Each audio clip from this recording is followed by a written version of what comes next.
Hello, my name is Bruce, and you're seeing me dressed up as Joe, dressed up as a Roman soldier. And my lovely co-host, Janet from Another Planet, is with us tonight. Janet. Hello. Thank you for joining us for such a good movie. This was a great movie. Mm-hmm. Let me get my microphone right. There we go. That should sound better. Yeah, that's way better. Okay. So you sounded very far away. So this film, this was kind of popped onto us by a friend of ours, the dirty campaigner. You all know him. This movie really knocked me for a loop, just legally wise, because very rarely do you see a courtroom drama film that really hits it on all the pistons. It fires off all at once. And 1995, Oliver Stone helped produce a movie called Indictment, the McMartin trial. Mm-hmm. And I heard nothing about it. Abby Mann, Myra Mann wrote it up. Mick Jackson did the direction. Dinah Portnoy, Oliver Stone, Janet Yang, and Abby Mann all did the producing work. This movie really had some push behind it, and I think there's a lot of reasons for that. Janet. Mm-hmm. Yeah. When you heard of this film being selected for review, what did you think? Well, I didn't really know what to think about it because I couldn't really remember what it was about or anything until you showed me the trailer, and I was like, oh yeah, okay, I remember about it. I remembered a little bit about it because I didn't watch it on TV. I didn't watch it when it came out. I just remember them talking about it on the news and everything and what a hype it was.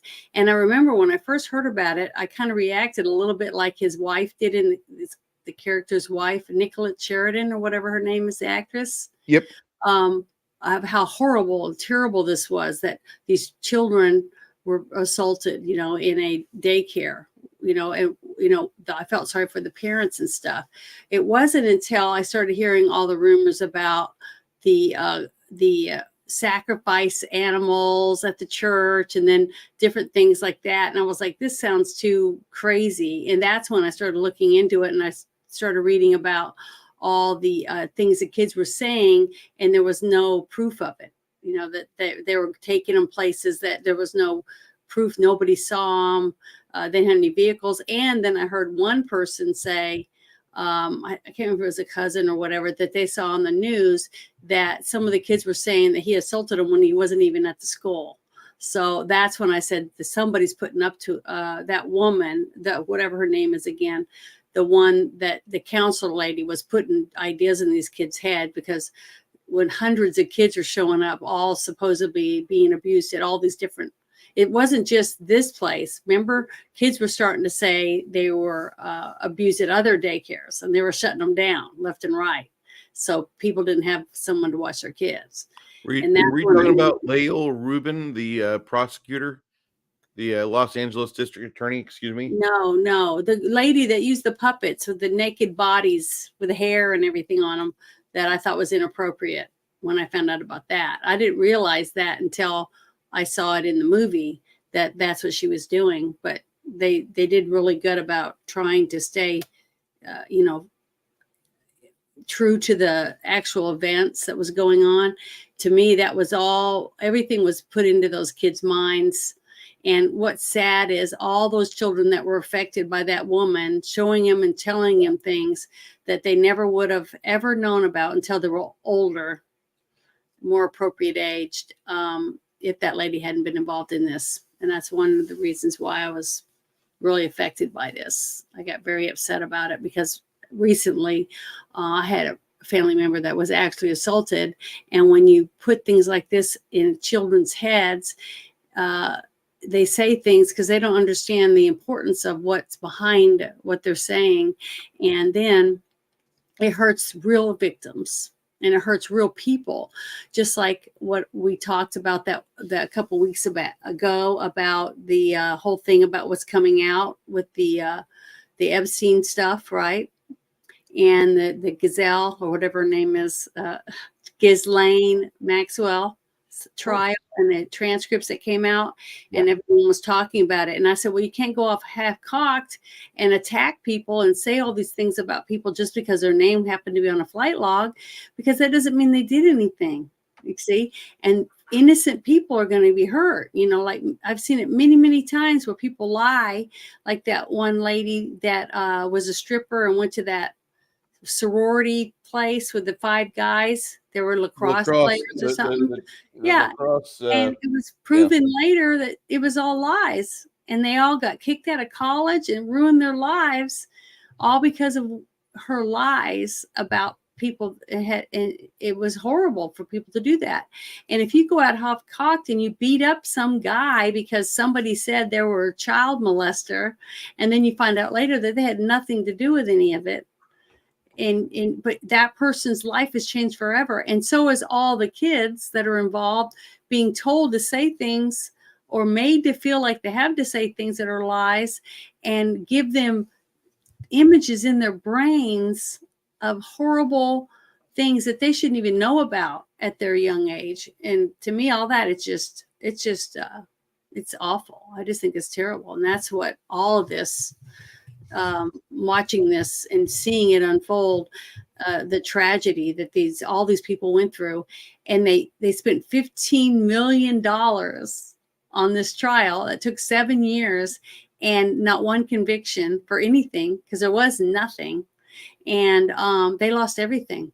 All the family members, the grandmother, the mom, the son, the daughter, and then that one other lady, the teacher or whatever. They all lost everything. They lost their homes. They lost their jobs. They lost everything, all because they were being accused of something they didn't do. And that, to me, is a tragedy in itself. Kind of like what we have right now that's going on with all the crazy courts that we have that believe that you're guilty until proven innocent, instead of the other way around, like our country used to be founded on, So I think it's ridiculous. But yeah, this was a really, really good. James Woods did a kick-ass job at portraying a lawyer that really didn't give a shit at the beginning about taking this job, because it was just like defending any other scumbags, like you said, and then end up really realizing these people were innocent. And the fact that one of the prosecuting attorneys over time started realizing that this was messed up, and he ended up putting in his resignation and quitting his job because he didn't want to be in this farce anymore, prosecuting someone he knew was totally innocent. You know what I mean? So I thought it was really, really, really good. I love James Woods too, though. As an actor, I thought he was really. He's just a fun actor to watch. Mm-hmm. He's magnetic. That's the thing about him that I've always noticed. He was great in Cat's Eye, and I know there's going to be people like, Cat's Eye, oh my God, you're watching that movie, blah. Well, listen, that was my first James Woods movie I ever got introduced to the man in. And ever since then, I've been a fan. Anything he's in, I've never seen him turn out a bad performance. He always earns that money for the mortgage or whatever he does. I really was impressed with him with this. I kind of like around Act 2, when he changes his tune towards McMartin's, and he's like, you know what? We're gonna really just go all out and win this shit. We're actually gonna try to run through the tape. He starts, giving some real positivity and really starts to get behind it. Even though the ladies are feeling like everything is over, everything is done, we're losing our houses, we've lost the school, we've lost the daycare, we've lost our business. There's nothing more for us to do. We're gonna work at Walmart the rest of our miserable fucking lives. And I thought this movie just really knocked it out of the park because of James Woods. And then, of course, without Mercedes Ruehl, Mercedes is a fucking great actress anyway. I mean, I'm not going to go into the fact that she's got an Oscar, she's got these awards. No, she's the lady who played the cop in The Warriors. Yeah, I love that movie too. Yeah, she was a really good actress. Yes. Matter of fact, I thought the whole cast was very believable in all their all their parts, especially the woman that played the mother of the son and daughter that were all Are you talking about Virginia McMartin, or are you talking about is Peggy Bucky? I think it was Peggy. Okay, Wasn't she the mom? she was. Actress? Okay. Well, the part where she had to strip down naked I felt and they sorry were for they her. were strip searching her, and after she came back from trial, the humiliation and stuff that she had, it was devastating. I started crying for that one scene for her because it was so heart-wrenching to know that this woman was going through all this when she didn't do anything. All she ever did was want to help kids. That's it. That's all she wanted to do She her was the whole life. mother in. She was Helen. Oh, I can't It remember was her name. terrible. She was Helen's mom in As Good as It Gets with Mhm. Jack Nicholson. Jack Nicholson getting Helen, whatever her name, the young blonde lady from some crappy 90s TV show. Anyway, that was kind of farcical and science fiction-esque. You're going to be a 60-year-old man hitting on a 40-year-old woman that should be trying to cougar up some 20-year-old stud. It just, that made no sense, but okay, whatever. Well, anyway, Sada Thompson played, or excuse me, Shirley Knight played the mom, and watching her have to Mhm. get, crevice searched, cough. Sometimes they stick things up their craw, and that, cough dislodges it. That's Yeah. just disgusting. That's Well, it wasn't just that's that. humiliating. It was the way the two police officers just acted like she was nothing but a piece of meat, basically. Corrections. I I Yeah, they I, gave I her, know I've got friends that work in corrections, and but I really feel bad. I really do feel bad for the police officers that have to deal with day in and day out being spit on, being cussed at, being called all those horrible names and whatever else goes on to them. But if there was a way that we could hire at nursing homes and at prisons and places like that more guards than they have, so that they're not working so many hours over and over again and rotating them out or something, to where they don't just become so bitter and hate their jobs. Because that's what came across to me, was how much these women hated what they did. So all they wanted to do was just say, fuck you, just get in bed and hope you choke to death in your sleep. Basically, that's what I got from the way the guards treated the women. You know what I mean? And now I didn't really get to see that many guards in the boys, the way he was treated, except for at the very beginning when he first got put in. The guard came and rough handled him when they dragged him out to take him to solitary, because of the way the other prisoners were gonna, probably shank him. And if he even left his cell, he would probably be murdered. And that was sad too. It's because I know that we have one of the best criminal justice systems in the world. And even though there's so many bad things that happen, we do have one of the best, okay, for amount of innocent people that are locked up compared to other countries.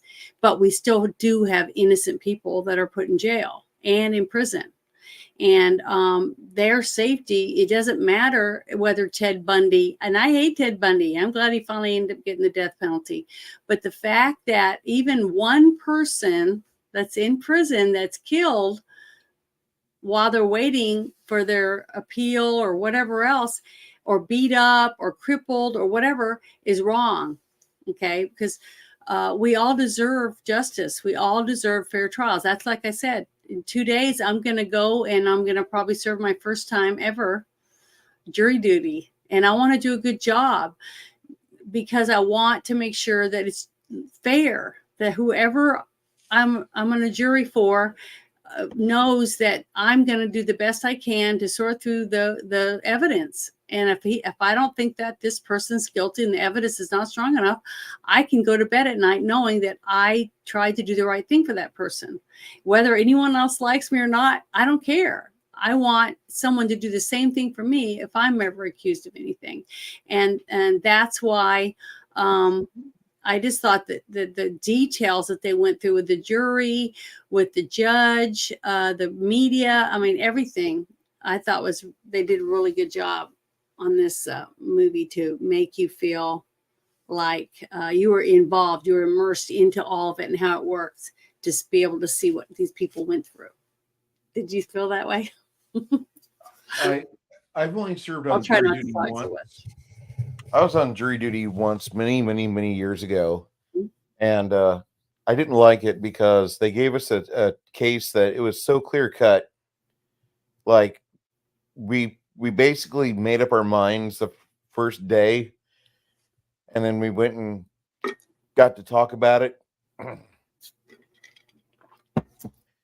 and we got dragged all the way till Tuesday or till Thursday, and that was when the DA swapped out. The public defender swapped out with the current lawyer that the defendant had, because he was he was really just a piece of shit. He stabbed another kid and tried killing him by twisting a knife in his thigh. So this is like right around 2003. So we got a chance to like see all the video, see everything that happened that was there, because the cops caught part of the fight, and it was just like there's no way you can argue your way out of this, and the kid's trying to argue his way out of it for 3 days. Thursday comes and he fires his lawyer, gets a public defender, and then he just gives up. And it's like, you motherfucker, I hope you get your ass fucking cored out. That's just how I felt. I mean, I was like, I could have done I could have looked at somebody else's evidence as a good stalwart member of the jury, but instead you sucked us 12 up for this, and you wasted all of our time. The judge was pissed, the DA was pissed, everybody was pissed, but it is what it is. And that's just kind of the only time I've ever been on jury duty, so I don't have a great wealth of jury duty that I could say, well, there was this one time I felt like a noble individual, because I was sitting there and I looked at this young boy who he tried to convince the rest of us that it was God's will for him to rob a convenience store at gunpoint, and it was God's will for him to fill a window with bullets and collapse the glass, and it was God's will for him, and he's just a good boy. He did do nothing. And I just don't think that I have enough experience as a jury pool member for me to comment on if somebody's guilty or innocent. I shouldn't look at a video and make a snap judgment, which I'm really good at doing. If you are into Myers Briggs gives you a 4-letter designation. Mine's ISTJ, internally thinking, not extroverted, sensitive, which means I just kind of try to detect more bullshit than most other people. Yeah. That's the focus point of it. And then T is tactical, and then the last one is J for judgmental. Well, the J part of my ISTJ profile for Myers Briggs, the J part, according to these tests I've taken, is between 90 and 92% of my entire asinine personality. I'm a judgmental as fuck person, and I'm not the guy you want in your jury. I'll just say that. If you had a dirty thought at one point, you're going to jail. You're off. But for But people the that thing like, is, go that ahead. was the thing that I didn't understand until I watched the movie about the details that went into what actually happened to the to cause them to investigate this this preschool, right?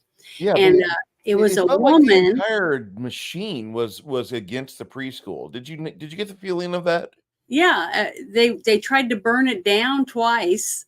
Okay, but the thing is, the whole thing leading up to it was a woman. Okay, I can't remember what her name is, but the actual woman who had a 6-year-old boy, and she said she noticed that he had redness on his bum, right? Mhm. And so she didn't take him to the doctor. Okay, this is what was weird to me as a parent myself. She didn't take him to the doctor, but she talked to her neighbors about it. Okay, and then she started talking to other parents at the school about, are you noticing things wrong with your kids? And to come to find out later on, it's one of the gentlemen that resigned from the DA's office was one of the ones that found out that the Woman was an alcoholic. She also was a paranoid schizophrenic, and her son was being molested by his dad. Okay. So when they interviewed the little boy, and he said that he was poked in the butt with a stick, and he said, "What do you mean stick?" And he pointed to his penis. So he knew that the dad was poking him. Well, that's where it came from. So the thing is, instead of that kid getting help, okay, they chose not to say anything. So the boy keeps going back to his dad's and getting molested, when no, because he was basically the real child, the real victim out of all of these kids that came forward was the little 6-year-old who had an alcoholic schizophrenic mom that didn't take him to the doctor. And then when he told the detectives, the two detectives, or not the detectives, but the detective and the prosecuting attorney, what happened to him, they don't do anything. So he doesn't get any help. He doesn't get taken out of the home. It was ridiculous to see this little kid fall through the cracks and keep getting assaulted. The one innocent person, well, one of the innocent people in this whole thing was this kid. Okay. Then they make this letter after all these kids start coming forward, because the woman scared all these parents. So they go to this one lady that's a counselor, but she's not a psychiatrist and she's not a therapist. Okay. The thing is, I've had a couple Lolita people. Lolita Davidovich playing Key. She played Key McFarlane. Yeah. Well, the thing is, if my child had anything weird that I thought was weird, bleeding or, anything, the first thing I would do is take him to the doctor, a physical doctor, to get him an examination. And that's what shocked me, is all these parents, instead of taking their kid to a doctor, the first thing they do is take it to this counselor that gets puppets and brings them out, and they're naked, and they're not even kid naked. They're not like naked children. Okay. They're naked adults with hair and all the things that other little 6-year-olds would not see unless their parents were running around naked in front of them. To me, that was absurd. I couldn't, it just went, I was just shocked by it, because if I found out that anyone had come in front of my kid with a puppet, a naked puppet that had genital hair and shit, I would have freaking got a lawyer. So I'm taking you to court for sexually assaulting my kid.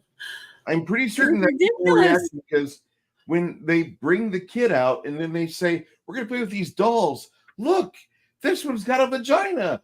This one's got a penis." That was where I was like, I fucking can't believe this shit.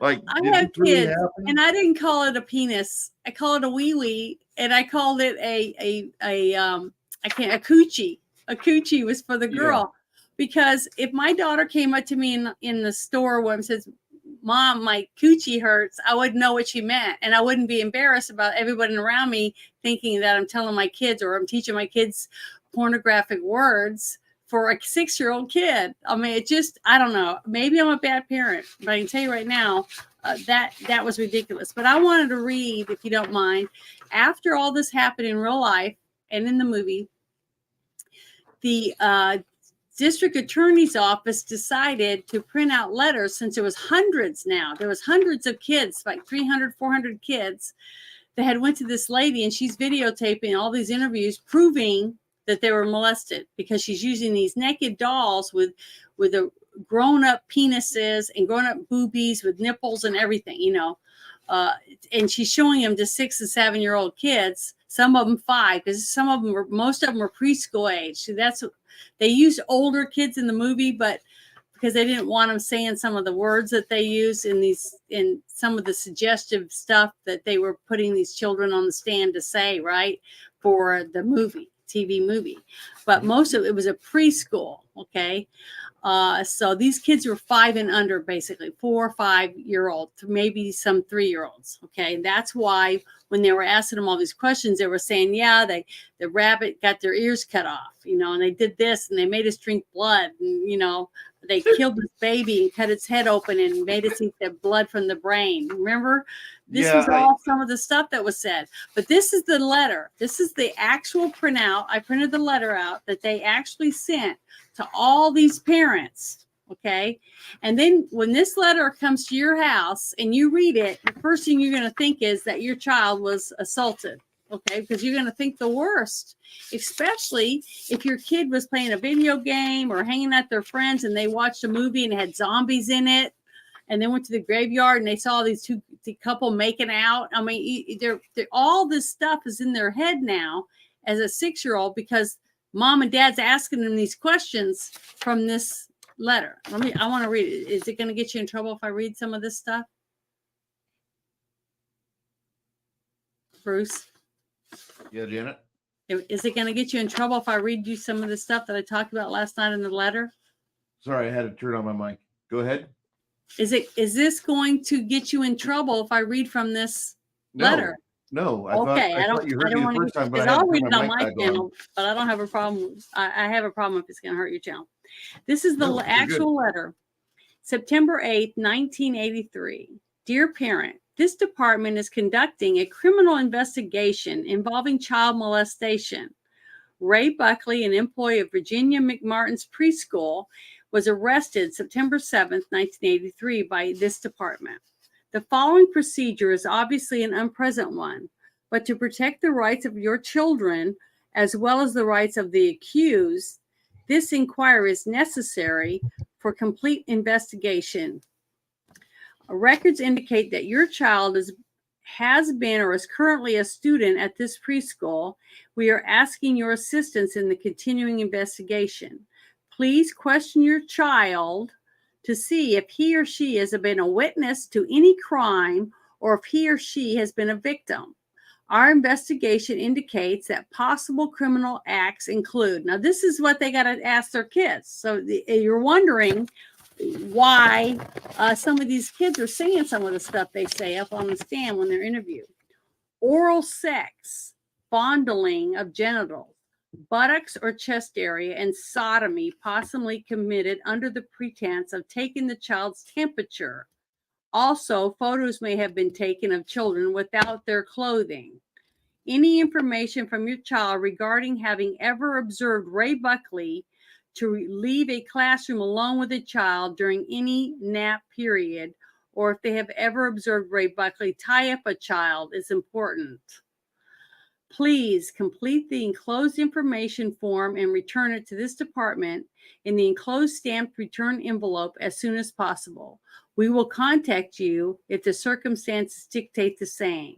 We ask you to please keep this investigation strictly confidential because of the nature of the charges of this highly emotional effect it could have on our community. Please do not discuss this investigation with anyone outside your immediate family. Do not contact or discuss the investigation with Raymond Buckley, any member of the accused defendant's family, or employees connected with the McMartin preschool. There is no evidence to indicate that the management of the Virginia McMartin's preschool had any knowledge of this situation, and no detrimental information concerning the operation of this school has been discovered during this investigation. Also, no other employee in the school is under investigation for a criminal act. Okay, they say that at the very end, after they've made the families think that they had to ask these kids, which are 4, 5, and 6 years old, if somebody's ever done anything to them, oral sex. Isn't that kind of disgusting? I mean, it's just, is there like a level where like leading questions? Yeah, that's what this is. The fact you have to use leading questions like that bitch did, is there not a level where there's an adult in the room and just slaps the shit out of her? Like, what the fuck are you doing? I'm telling you right now, if my kid had said, "Mommy, I hurt," or "I'm sore," or "I noticed blood on their clothing," or anything weird like that, because if somebody does something like that to a kid, they're going to have some kind of damage. It's not something that you wouldn't notice, or the kid would just say, "Oh, I'm fine." You know, if they got diarrhea or anything, a parent is going to say, what's the matter? What happened?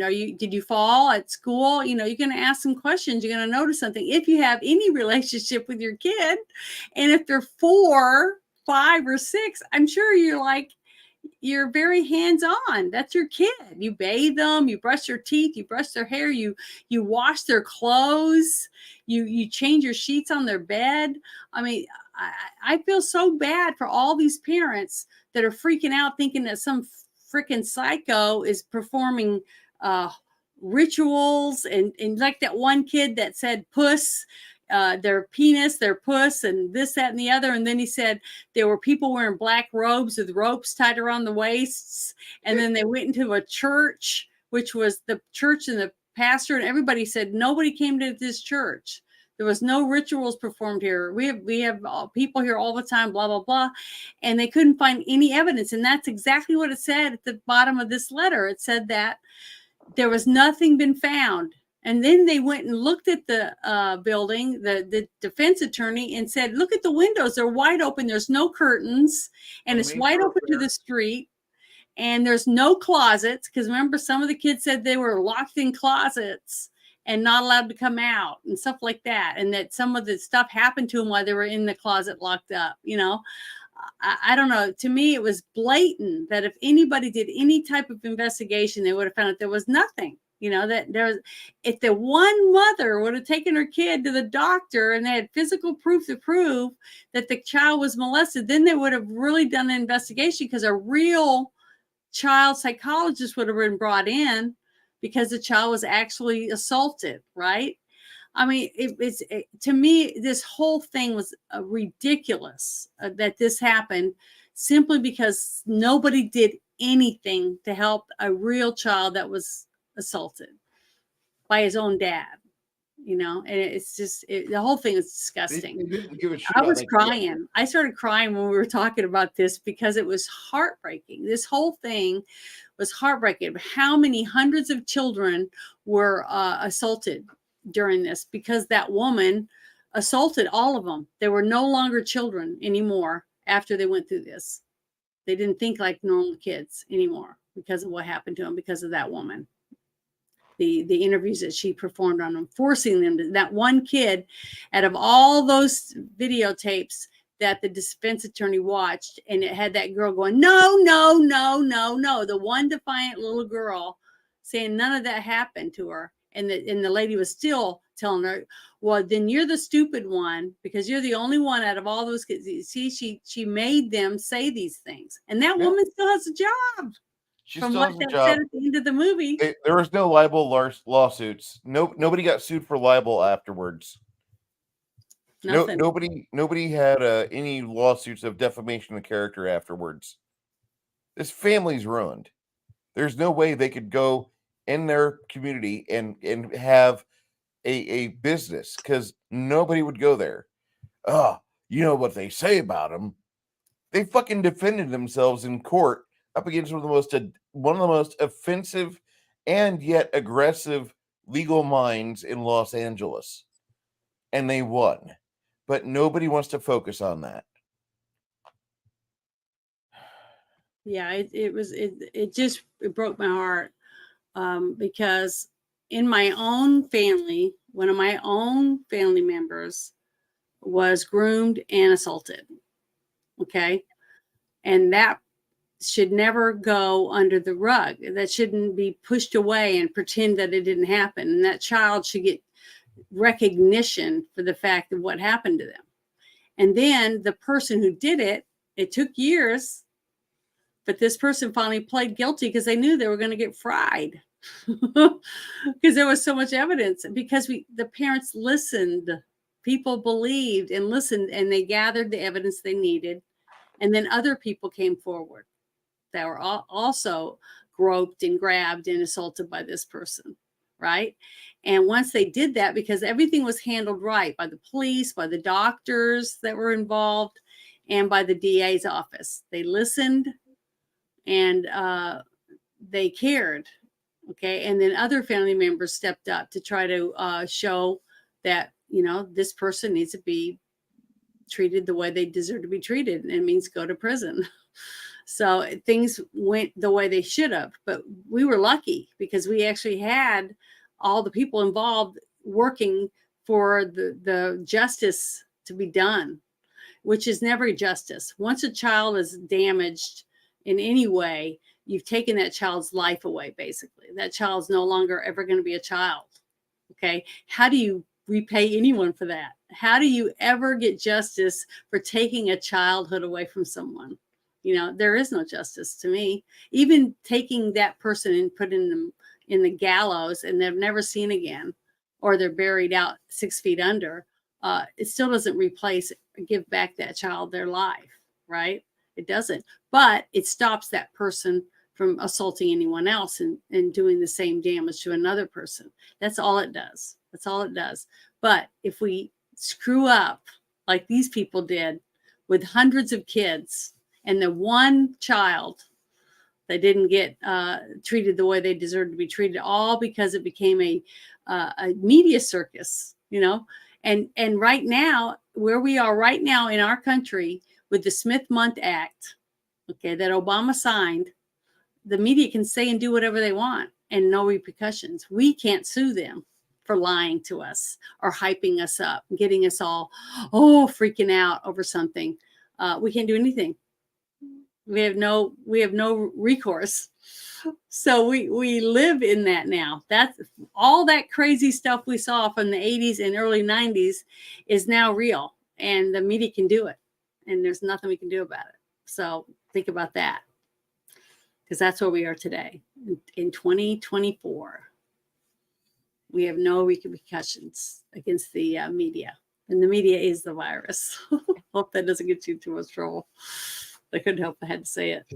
Ready to sit at my desk now. Oh, okay. Well, good. Been trying. Oh, when I got off work, my leg looked like shit, so I had to go hang for a bit. Yeah, and you're not supposed to wrap your leg? No. To help? Okay. No, I just don't understand I'm not that. supposed to compress it. I'm supposed to let it. Try to wear loose socks, loose boots, not constrict it. Let the stuff flow backwards towards my thigh, not like down towards my feet. Kids get older, you know, your body starts going to hell on you. It doesn't take long. One season of eating fast food, delicious. Well, if you're standing a lot too, standing on your feet doesn't help. But you know, you would think that.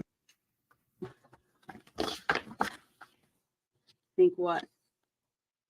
You would think that standing on your feet would be like a great thing because you're active, you're doing stuff, you're a man. Mm-hmm.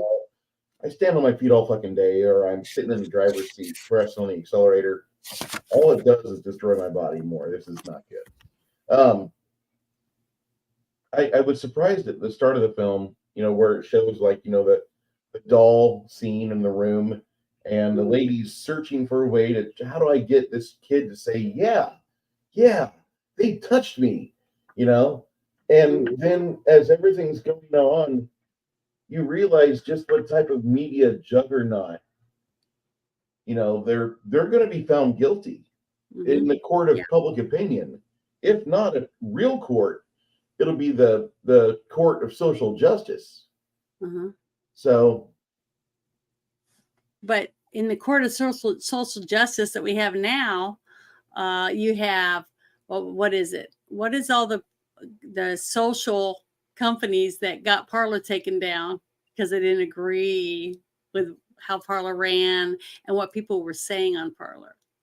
It was Google and YouTube and Twitter, Facebook, all the mainstream companies. They all took Parler out because they didn't like them. And now we have, because somebody that's a billionaire basically bought Twitter and are reformatting and changing it, they don't like them. They don't like them either. But now that someone big has it, it's not dinky little Parler that doesn't have their own servers or any way of keeping their self up. It's more of a powerhouse now that has it. So, but the thing is, it's still the same people trying to shut it down. Mm-hmm. The same people that fed the flames for this whole case, for 6 people to lose everything they had, every single dime, their jobs, their homes, their cars, their savings, their dignity, where they couldn't even walk down the street without people pointing their finger at them and saying, child molesters, with no proof. Just like the same people that are saying the PP dossier is real, okay, when it's proven it's a lies paid for by the Hillary Clinton campaign. Okay. So it's proof. It's documented out there. All you got to do is research it and you're going to find out that was all lies. The whole PP dossier was fake, but it stopped somebody from winning an election because people believed it enough, because the media repeated it. And guess what? You can't sue the media now.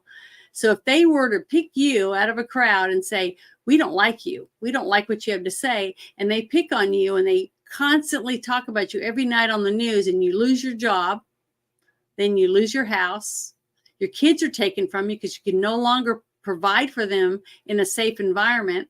So what do you have left? You have nothing, and there's nothing you can do about it, because they have every right to say whatever they want, whenever they want, about anyone they want, because you're nothing to them. You mean nothing to them. And now you have nothing. So what happens? The suicide rate's going through the roof, stuff like that, because you don't mean shit. You're nobody. Just like this family was nobodies. There were nobodies. But this one somebody that was a nobody lawyer, because all he ever did was, defend drug dealers and bikers and lowlifes. That's what he said.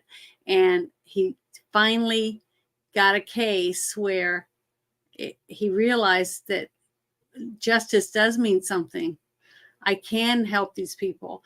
And he helped them, proved that they were innocent, because he was a damn good lawyer, but he couldn't give them back all the things they lost. Couldn't give them back their dignity in their homes, or give all those children their innocence back.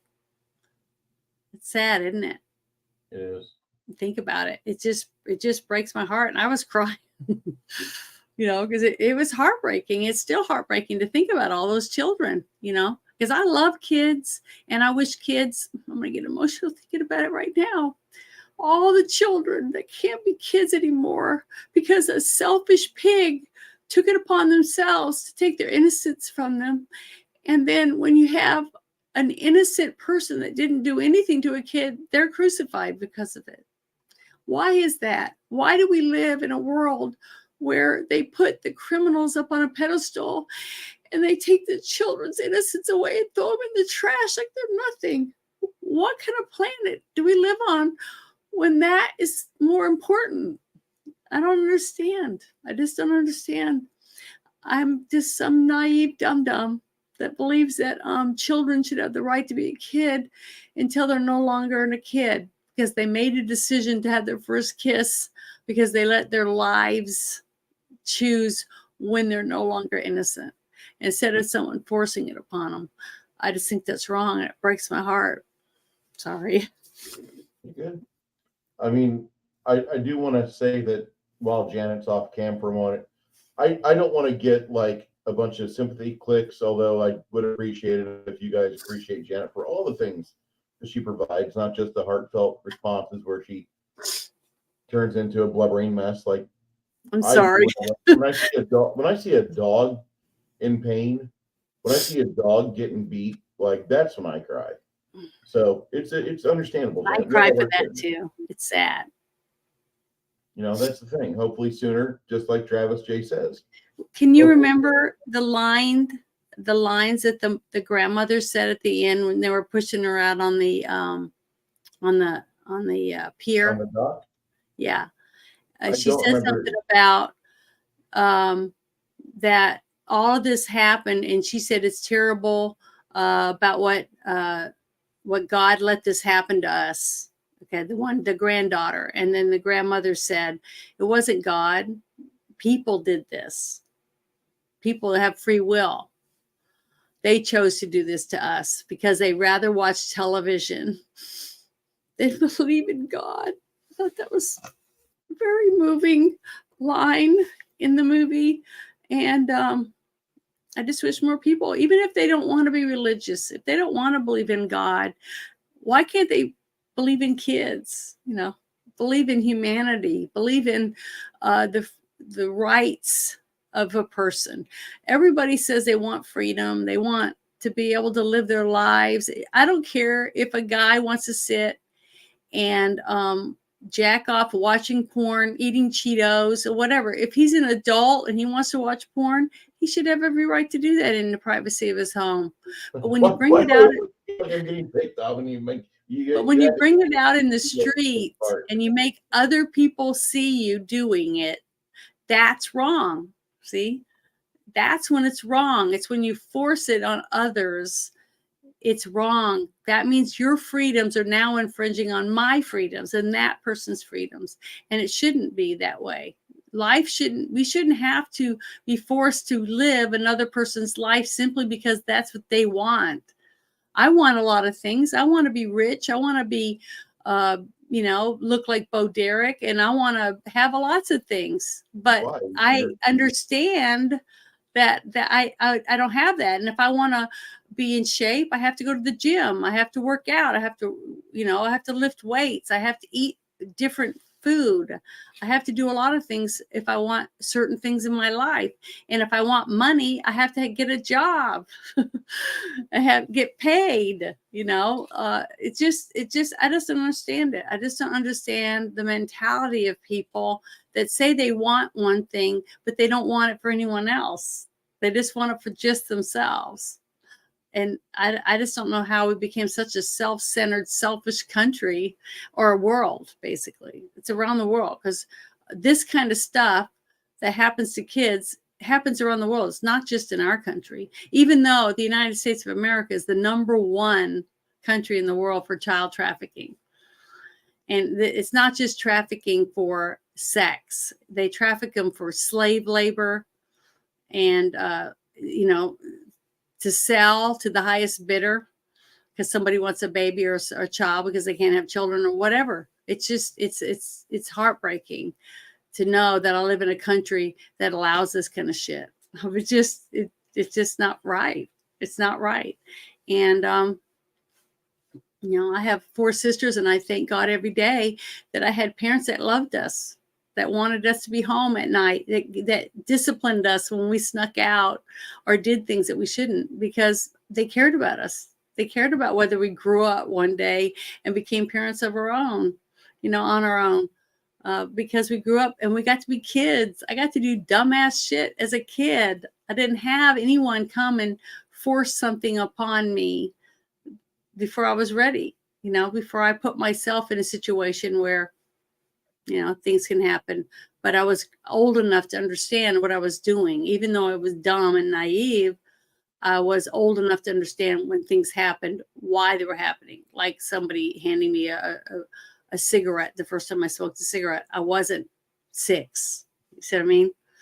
And it's just heartbreaking. And this movie opened my eyes to a lot of things about the way our laws work and the way our judicial system works for some and not for others. Hillary Clinton can bash a whole bunch of phones, even though they were subpoenaed to hand them over, and have her staffers help her bash them and use bleach bit on them, and then have a illegal server in her bathroom that had, Secret Service stuff on it that nobody's supposed to see except for the highest people in the government, and nothing happens to her, and all these people's names that are coming out on this client list. Do you honestly believe anything's going to happen to any of these people? No, I don't. You really want to know what I think is going to happen to these people? I think the worst possible situation will happen to them. I have faith it will. I have faith that at some point the long arm of the law will be absent and street justice will rear its ugly, brutal head, and something, oh my God, there's been a beating. And it'll be like that one fucker, the guy that was sitting in his truck with his girlfriend after he bullied the town grocer. And everybody's there. There's 46 witnesses. Nobody saw the shot that went through him. Nobody saw the other shot that went through him. And nobody saw the 13 shots that went through his side of the truck when he was being a dickhead, daring him, you ain't got hair in your ass. And then, blah. I just think shit like that probably happens more often than not. And the thing is, you have stupid shit like this, 10-foot tall aliens that, oh, look, kids, distraction. Don't pay attention to the pederasts. Don't pay attention to the pederasts who run your every fucking second, who rule over your lives, who tell you what to do, what to eat, what size toilet you can flush, how much fucking ATU system, or excuse me, what the specifics of your aerobic tank unit septic system needs to be in your fucking brand new house.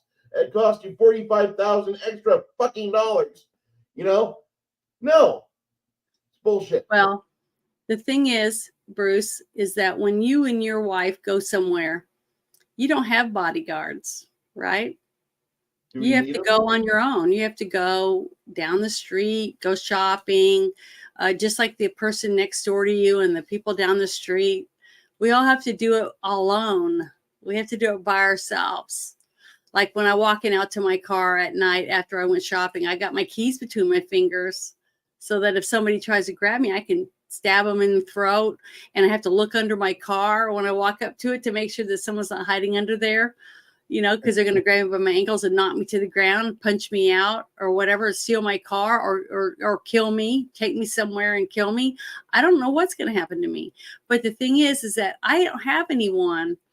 I'm not Nancy Pelosi. I'm not Bill Clinton. I'm not Hillary Clinton. I'm not all these other people that are making decisions for me and you in our lives. You're but not. They have bodyguards. Inviting men over to beat with hammers. Do what? I'm sorry, I was talking. I'm like, you're not Nancy Pelosi. Your husband doesn't invite people over to get naked in their underwear and just get beaten with hammers. No. And then you're talking about you. That's the problem, is that they're the ones making the decisions for the rest of us. Yes. And we're sitting around letting them, right?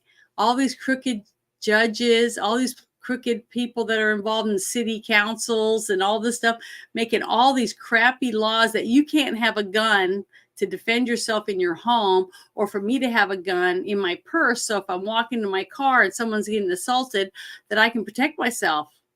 Right? I can't have that, but they have bodyguards with guns, right? It's not fair, and they don't care because I'm poor. I'm nobody. I'm just some dumb bimbo walking down the street. They don't give a shit about me and whether I'm being attacked or if I even have a way of means to protect myself. Okay. Or my child. See, if I'm at home in my house and we're in bed asleep and someone breaks in my house and assaults me or takes my child, I have to wait, call the cops, wait around to see if they can even do anything. Even if they don't do anything, I have nothing. I have no way of doing anything. And then you have this kind of stuff that happens and they don't do anything for these people either. Okay, except for get big on TV and do their bullshit mouths flapping, and they're not doing shit and they're not trying to fix it. And then we go to court and we can't defend ourselves because we have to have whatever lawyer we can afford because we have nothing, because they've taken everything from us. We have no way to defend ourselves, and we have to take whatever court-appointed lawyer we can get and pray that a jury gives a shit about whether or not there's evidence or not. And thankfully, these people on this jury listened to what came out in court and judged appropriately by the evidence that was put in front of them. Thank God for that. I can say that whoever was on this jury were smart, wonderful American citizens and gave a shit about their brother and sisters that were on trial. Okay. I thank God for that. And I'm going to try to be one of those people when I get picked. If they pick me, they might not pick me for whatever reason because they think I'm too naive or whatever. I don't know, but I hope that I get the chance to do it just so I can have the experience in my own life.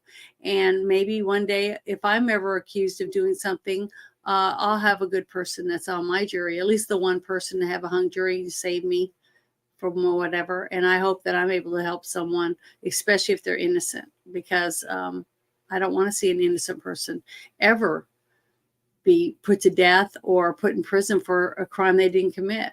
And it's sad, the fact that it took 7 years 7 years that this family went through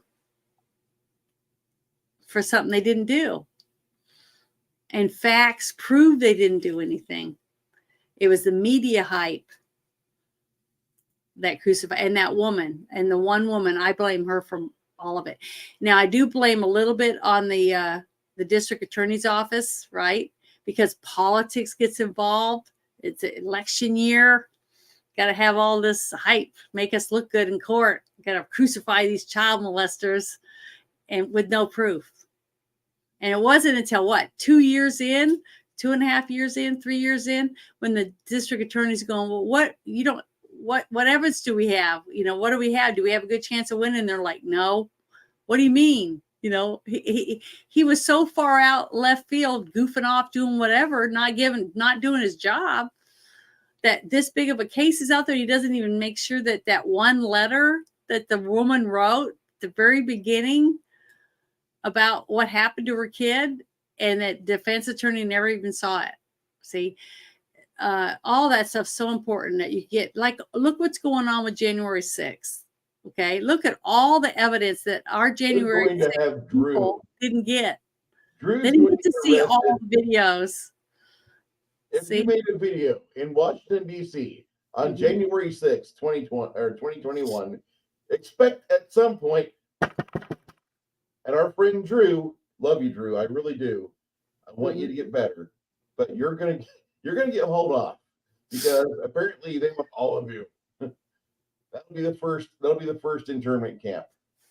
I don't know. I think there's a decided like mindset these people had. They made them guilty before they even got the summons off. Before they even got the papers completely printed for the letters. I think this was completely just, they knew they wanted a hung jury. They wanted it, or not hung jury. They wanted a guilty verdict. And by hook or by crook, they're going to get it. They're going to get it. They demanded this. This was the best. The thing is, too, at the very beginning, remember, 4 or 5 people said this over and over again in the movie. They said, if a child says it, then it has to be true. Exactly. Which is not true. Kids fib all the time. I saw 5 or 6 documentaries, and they had a bunch of little preschool kids, like 4 and under, I think. And they had them in a room. It was like 6 of them. It was like 3 girls and 3 boys, and they had all these toys in there. And then over an hour, 2-hour time span, you saw this one kid that had more and more toys by them and less at the other, because this one kid wanted those toys and didn't want the other kids to have it, so he'd go and take it from them.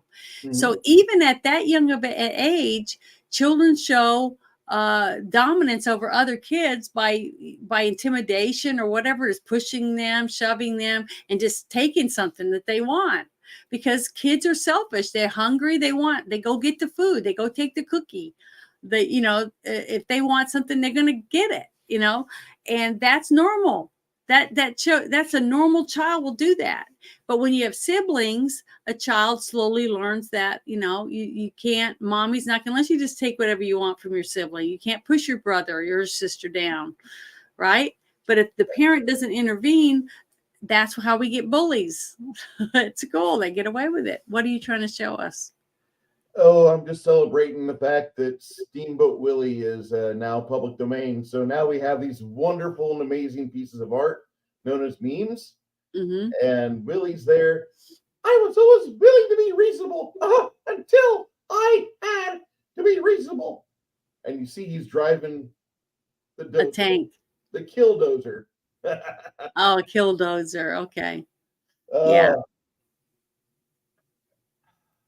I can't believe Disney wouldn't rebuy it or something. That's one of those things they knew this was coming up. Why wouldn't they do that? Isn't it Disney's or not? It used to be Disney's. Disney would do it. You think Disney would get their head out of their ass, but so do you think that's going to happen with Star Trek after 100 years? That someone's going to actually get to make good stuff? Janet, I will quit every bad habit just to possibly be able to write Star Trek stories when I'm 91. Because fuck it, I'll do it. I got something else to share. Okay. Over the course of the new year, one of Yeah. my childhood crushes, Yori, who is also Lori in the Tron world, Uh-huh. Cindy Morgan, she passed away on the 30th of December last year. Oh. She Oh, I was didn't know she Lacey died. Underall in Caddyshack, for you Mhm. people that were not nerds. And here's a better picture of her. This is back a couple years in 2012. No, 2013. No. Uh-huh. Yeah, 2013. She was doing some stuff for Tron for Disney. She was a happy lady. She died at the age of 69 last couple weeks. And that's her again from 2012 when she's got her battle paint straightened out, and has the girls out. Oh. We'll miss you, Well, I Cindy. hate to see anyone pass away. She had some Sad. problems. I know, but still, I don't care what kind of problem someone has. Nobody wants to see anyone that has to die, even when they're old. She died of natural causes. I don't know what natural causes might be. I mean, it didn't say died suddenly, so I'm pretty okay with that. Yeah. But it just So, is there anything else that you want to say about this about movie? this movie, I just wanted to say that real quick about that, and I'm going to take us off to. Let me share the entire screen again. All right, off we go. Where are they now? Oh, these are the real people? Yep, the first accuser, the twat, Judy Johnson. She went to the Manhattan Beach police and claimed her 2.5-year-old had been sexually abused by Ray Bucky, which led to criminal investigation of McMartin preschool. She made bizarre claims. He flew in the air, and Peggy McMartin Bucky drilled holes in the son's armpits. She later would claim that her dog had been sodomized and her estranged husband molested one of the kids, according to the WAPO. In 1986, before the trial began, she died of fatty metamorphosis of the liver associated with alcoholism, according to New York Times. Following Judy Johnson's initial complaint, they arrested Ray on September 7th, 83, but he was released on the same day due to lack of evidence. Funny, that seems to follow throughout the entire situation. They were charged with his mother, sister, Peggy Ann, and several co-workers charged with a combined 115 counts, later increased to 321, according to NYT. Bucky would spend the next 5 years in jail before being released in 1989 on $1.5 million bail. In 1990, he was acquitted on most of the charges, with the jury deadlocked on another 13 counts, according to WAPO. He was retried later that year, resulting in a mistrial and all charges being dismissed. And after the trial, he attended law school.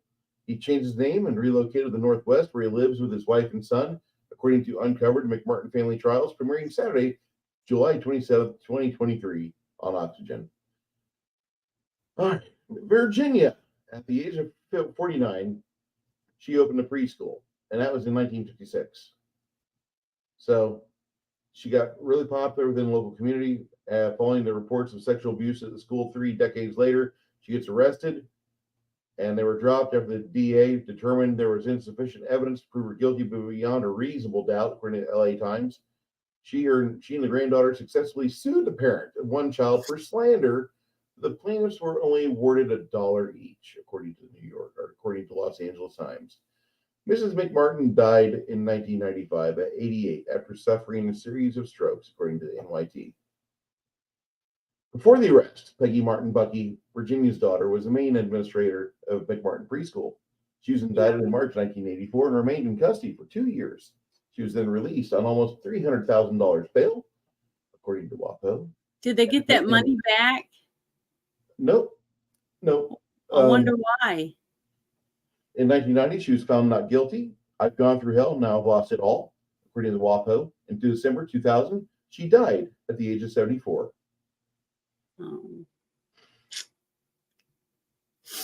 Peggy Ann Bucky. All right, we're so far we're 3 for 3. Peggy Ann Bucky, Ray Bucky's sister, was a high school special ed teacher who helped out at the grandma's preschool. She was among those indicted and arrested in March of 84. And as with her grandmother and 3 co-workers, they were dismissed in 86 for lack of evidence. Afterward, she applied to have her teaching credentials reinstated, but was initially denied. A judge later ruled her in her favor, and so she resumes her teaching career. She does not have a death as of yet. Key McFarlane, played by Louisa. Can I say something? I thought if you got arrested and then you went up before the judge and the judge says, okay, you got to come back to court on this day. We're going to post you bail of whatever amount of money. Okay. And you put your car up or whatever for it. Right. Well, why wouldn't you get your car back if you had to put your car up for bail? Because if you show up for court, I thought you got your money back. I don't believe that's how it works. It might. You're talking to somebody who's only been on one side of the. Well, I've never been arrested, so I don't know. But that's interesting to me because if you put your house up as your bail so that you could, pay for it or whatever, and you say, okay, if I don't show up for my bail or for my trial, you get to keep my house. That's like, $300,000 or whatever your house is worth. And then you do show up, then your house should still be your house. Isn't that what that's supposed to be? But I know they had to sell all their property because it's now the government's property. I thought. Well, I'm going to look that up because if anybody in the chat knows what that means, if you put your house up and let's say I get arrested for DUI or something, right? And we put our house up, and that means my kids don't even have a place to live now because they get to keep the house. They kick your ass out. Where do you live while you're waiting to go to court? If they take your house, I mean, I don't understand that. To me, that doesn't make any sense. So if anybody knows anything about that, I would like to know because I think that's bullshit. You lose it if you don't pay your taxes. Yeah, I know that, but I'm talking about if you put your house up for bail. There's property taxes, court fees, storage fees, all personal items. You have to pay something, and then you pay 10% of bail for luxury to not having to sit in jail. So the bail is basically revenue. Okay, yeah, that's what I'm saying. I know it's revenue; they're going to make money. But if you don't have the cash at the time, let's say they say it's $50,000, so you put your house up. Your house is worth $300,000. So what do they do? Sell it and give you the rest of the money? I don't think they give you that money. That's an offering to the state. No, I'm talking about if your $50,000 is your bail money, which means they're letting you out, and if you come back to court like you say you will, then you get the money back. You should, because that's what it was for, to get you out early.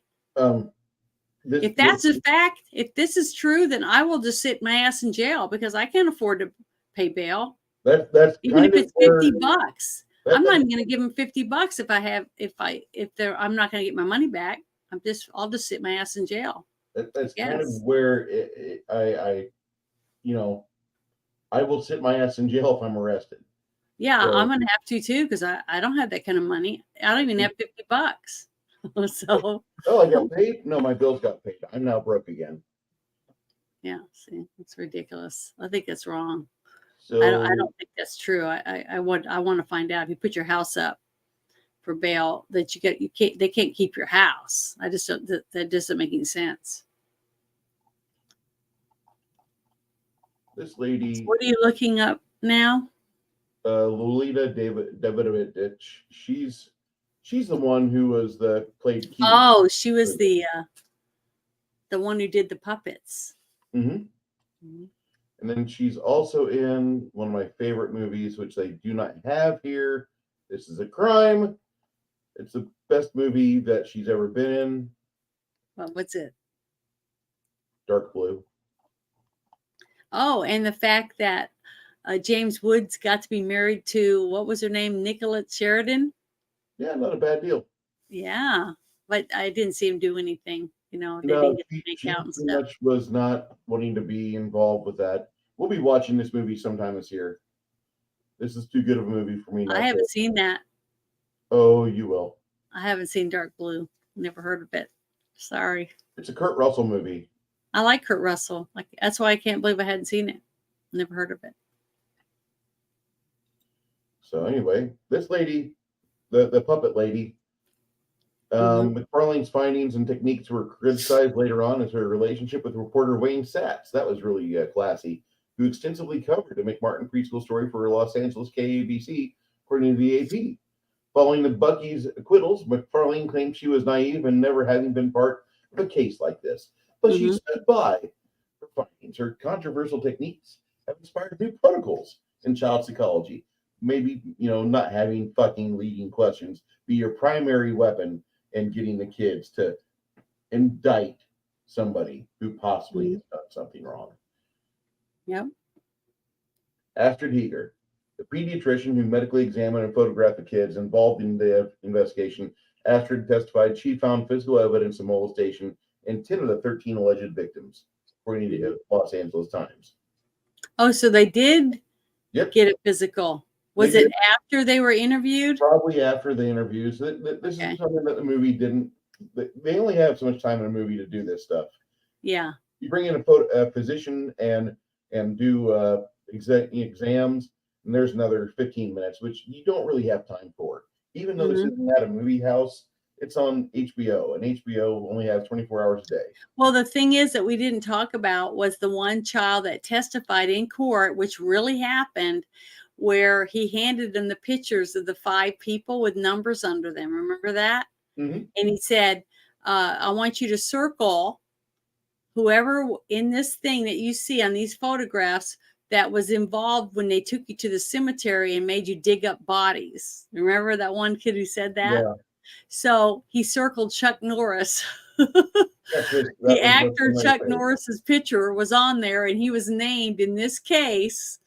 And that just shows you how ridiculous this was, that this kid just saw this face because he saw him on TV, I'm sure. So he thought he recognized him, and he was making up the fact that they went to the graveyard to dig up bodies. So that was something I thought was just ridiculous, that alone just shows you a kid will say whatever they think they have to say to fit in or to make the parent or the grown-up happy and not angry with them. You know what I mean? And that's sad.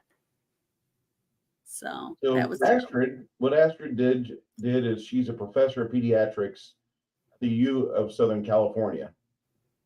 She's also the founder, executive director of the Violence Intervention Program, which offers social services to victims of family violence and sexual assault.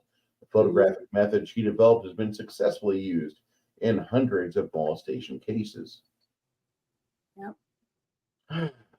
Okay, so the last thing you talk about is kids who testified in McMartin preschool trials maintained they were victims of abuse. Kevin Cody, whose newspaper, The Easy Reader, covered the case, told CBSLA.com he has spoken to multiples of children, and he describes them as happy, well-adjusted people. Another student named Kyle Zerpolo told Los Angeles Times in 2005 that he had fabricated the allegations. He said that as a child, he claimed to have been abused by Ray Bucky, even though he never once met him. Yeah, I thought remember? this was an important article to read. 5 or 6 kids said that he did it when he wasn't even at the school. Yeah. Okay. But the fact that kids still believe that they were assaulted, that's like I said, it's a imprinted memory, basically. If the kid sees something on TV, or that's why I tell you, you shouldn't let kids watch things that are way over their understanding level, because it can imprint something in them. They'll have nightmares or whatever. You know what I'm saying? They could see a movie like the one with the Crypt Keeper in it, right? And from then on, they have nightmares about the Crypt Keeper, simply because their mind is not old enough to understand that that's not real, that it's just a character on a movie, because their mind is not old enough to understand what's going on. Or they snuck in and they're hiding behind the couch or whatever and watching a movie mom and dad didn't know they were watching, right? So it's, sometimes you can't do anything about it. But the thing is that that's why it's important that they have they can't play video games or watch movies or do certain things or read pornographic material when they're not old enough to understand what they're being seen. That's why, another reason why, with all this facts that's come out from way back when until now, that it's okay to have a 5-year-old be able to go to the library and check out a book about how to masturbate. Now that, thanks to this administration, parents are having to go to schools and fight to get this crap out of their schools, because this stuff is okay, to have somebody with their genitals showing reading to kids at school. I don't know. All of this is ridiculous. I just cannot believe this is like we are not in the real world, that we're in a big snow globe and someone's shaking it up to see what kind of shit falls all around everyone in it. And we're just standing there mesmerized by it, going, what the hell? Is this reality, or am I drunk? Am I on drugs? I mean, what's going on? Because this can't be real, that stuff's going on in our schools with our kids. And the fact that if they sent a note home and told me that they were going to be teaching this, that, and the other this week at your child's school, my kid wouldn't go to school. I would call my boss, say, my kid's coming with me or I ain't coming to work, because I'd say, fuck you. My kid is not going to your school to be taught that bullshit. That's not going to happen. Where's all those parents? I don't understand it. I mean, you carried a child in your body for 9 months. You gave birth to it. You've been taking care of it, getting up in the middle of the night. You're tired. They have temperatures. They have fevers. They got a tooth coming in. You're taking them to the dentist. You're doing all these things for them. And then you just let somebody do this shit to them at school, and you know about it, and you still take them. It just doesn't make any sense. I just don't belong here. This is not my planet, apparently. If this kind of stuff is just meaningless, it doesn't mean shit. I just don't understand. I'm flabbergasted by the things that are going on in the United States or around the world right now that I'm seeing. I just can't understand it. It just doesn't. It's going in, but it's bouncing around in there because it doesn't have a file to go in. There's no cabinet opening and ready to accept this information because it's not right. It's morally not right. What happened to people giving a shit about kids? It just doesn't. Even if nothing happened to them, the fact that people are saying these things to kids without even the parents being around, it's just, and the parents aren't in uproar over it. I just don't understand. I don't understand it. Somebody tell me what's going on and why it's happening. I would like to have an explanation. I'd love to be able to give you all the answers, Janet. I would love to, but I'm just a dumbass who plays with water for a living and paints miniatures and tells bad piss fuck jokes. This movie, if you guys are in the chat and you saw it with us, or you remember it well enough where you want to give it a review score, I'd like you to put your review score in the chat because we'll read it out loud.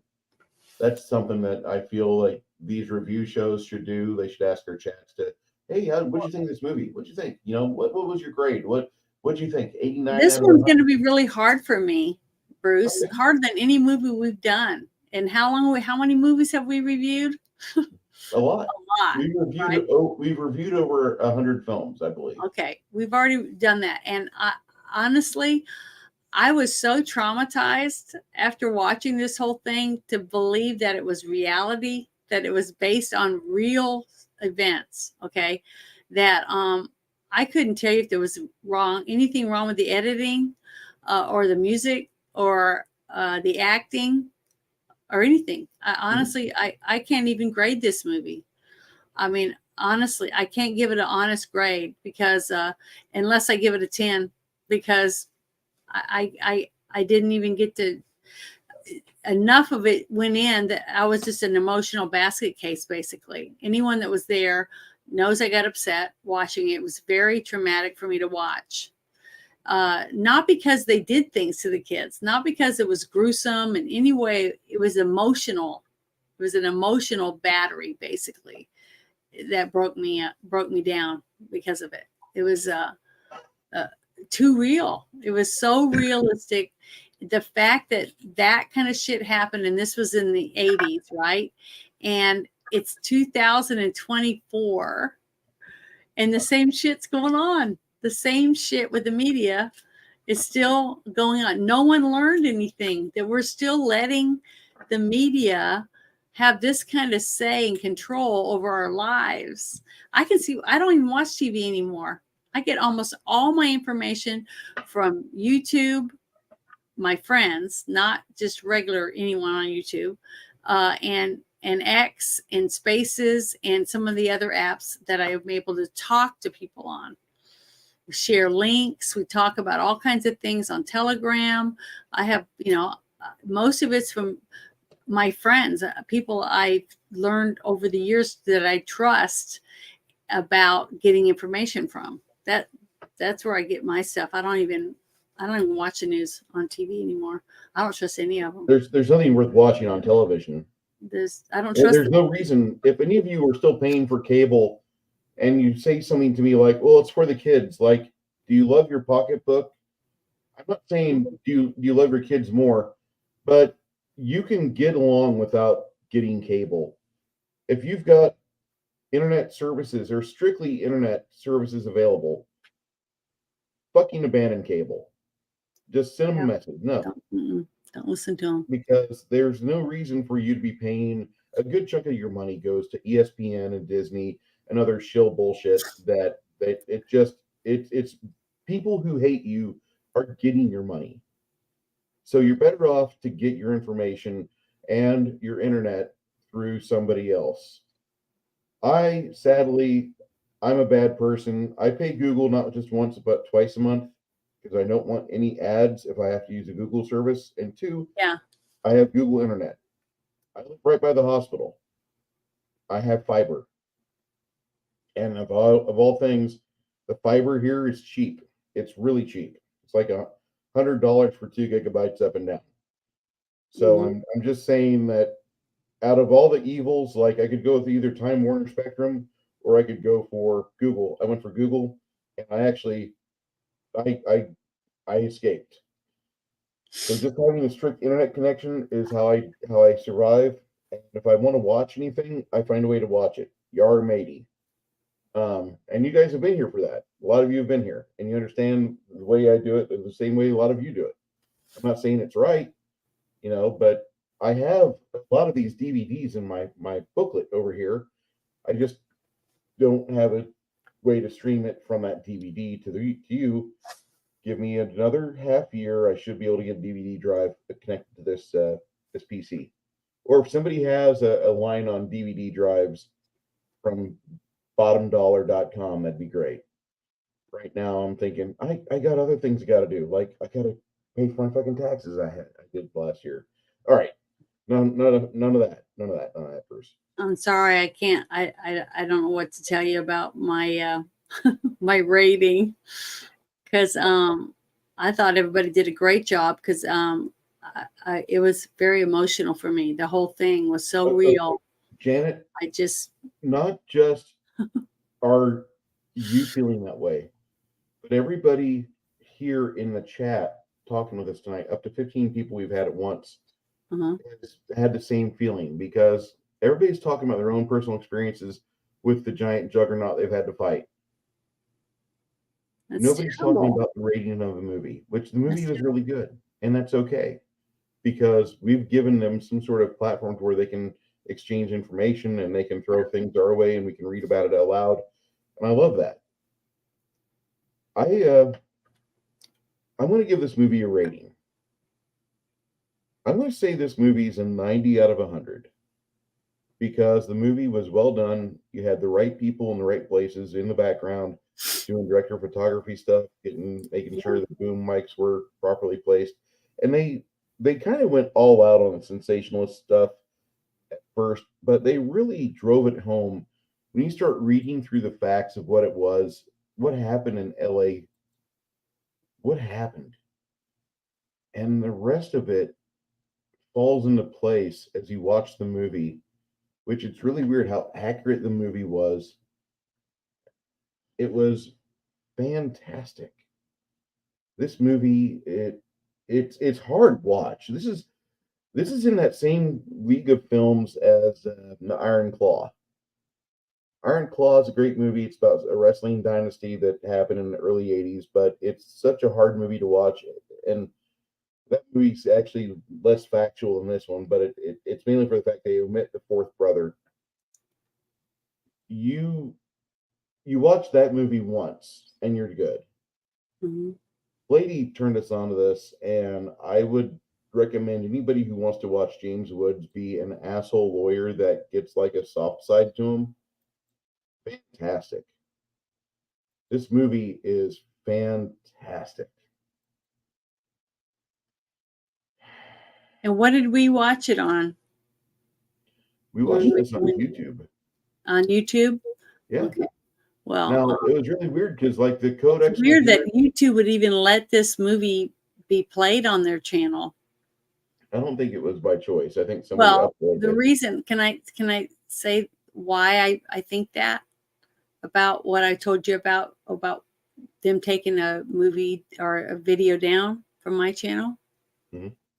Okay, well, a couple weeks ago when all the hype was talking about them releasing some of the names off the lists of the client list and the transcripts and stuff from Ghislaine Maxwell's trial, her civil case and all that stuff. I got a video and put it up on my channel, my YouTube channel, about Comet Ping Pong, because the reason I wanted to do it is because it has Hillary Clinton and Podesta and some other people that were involved in the whole Comet Ping Pong stuff that came out years ago, and everybody said was lies. That wasn't true, but it was true. And there's more and more facts coming out every day that they're finally, for whatever reason, the media is finally letting stuff leak out. Okay. And the media has all the control over it. So I put this video out because I want people to be able to watch it, listen to it, dissect it, and research for themselves and come up with their own point of view about whether they want to believe Hillary Clinton or whether they want to believe the facts. Okay. Which is, you're right. You should have the right to believe what you want once you've read the stuff and seen whatever, and you can believe whatever you want. Right. But almost within an hour and a half right there, put it up. I think it was 6 Nation 31 Kings sent me a message that says, hey, they took your video down. And I'm like, what? So I went and looked, and the video's gone. And I checked my email, and I have an email, and they said that they took it down due to cyberbullying. How can that be? If I'm putting something out that's factual information, but it has Hillary and Bill Clinton's names in it and a few others, that's cyberbullying to them. So the people that broke the rules basically about things that they were doing, that's cyberbullying. See, I don't get it. But I took it down. I took it down myself, and I watched their 15-minute video. I had to take this test. It took like 15 minutes to prove that I understood why that was wrong by me putting up not factual information and all this bullshit. Okay, and I took it because they didn't give me any other option. It was either I get a warning. I got warnings because I'm not monetized, and I probably never will be, because that's the kind of stuff I'm going to put up. So I'm going to lose my channel. Hopefully I can get my people from here to follow me to Rumble, where I can actually put this stuff up and say stuff, or on X, because guess what? I put the exact same video that I try to post here on YouTube, and I put it on X, and guess what happened to me on X? Nothing. Not a damn thing. Not a damn thing. They let me put it up. And I'm going to put it up every week if I want. I can put it up over and over and over again, because I'm actually got a platform that lets me put something on there and lets the people who watch it make a decision whether it's lies or not. If it's lies, they can just say, hey, you're a liar. That's full of shit. Okay, just like they could do on this platform, but they don't even give you the opportunity, because the people that run this platform tell you their God They get to make all the decisions, and you can't put that up there because it's not factual. It's not like I got nipple piercings on there, or me showing you how to pierce your vag or your penis, which is on this platform. I can have my vag and my penis and my boobs and everything else on this platform getting piercings and stuff, but I can't put a video up that talks about Comet Pizza with no nudity at all. It just facts. It just shows you names, dates, and information that you can look up, but I can't have that on here. But I can put my badge on here if I'm piercing it or something. It's pretty disgusting, isn't it? How is that balance? Doesn't make any sense to me. So, but I'm just saying, it doesn't make any sense. There's no rhyme or reason to it. You know, it's just stupid. But I'm on here because my friends are on here. But as soon as I'm able to move, learn how to do some of the things that I've learned finally on here and do it on Rumble, I won't be on this platform anymore because this platform doesn't deserve me. That's how I look at it. But oh well. It's the only platform I have right now to share what I think is factual information, just like what we do every week on this. I can't believe we get away with some of the things that we talk about on here. I really don't, because I think that YouTube would hate us. Well, and I know they hate us. They don't like me at all. But Well, I'll tell you this much.